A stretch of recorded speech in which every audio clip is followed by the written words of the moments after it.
Hello, this is Linda with Talent TV Productions. We're here at the Los Angeles Independent Film Festival, and we are here with...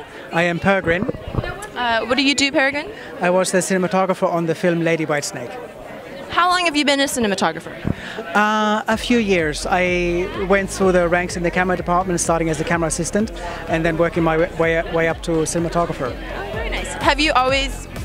Is that where you were trying to head, or did you kind of just start there and then the path kind of created itself? Oh, I always wanted to do this, and as a matter of fact, I knew in high school that I wanted to do this, and I had my Super 8 camera at the time. That was even before video, and and actually I used Super 8 camera very recently again for a very different look. But I always knew I wanted to do this.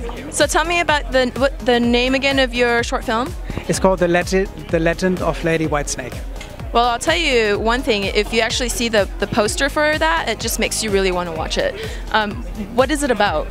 It's spectacular. It's well, a lot of the visual input and creative input comes from the director Indrani, and it's an ancient legend in a modern setting about a love in essence. So how was it like working with a director as a cinematographer? Do you have any advice for future cinematographers who, I guess, what is something that's challenging that you were able to overcome? Well, I think that, as a cinematographer, I see my role as there to help interpret the story of the director.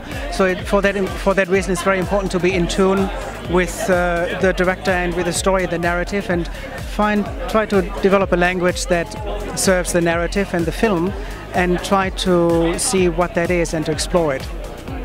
Did you do any kind of like what do you call it, role playing or anything not role playing, but how do you do that?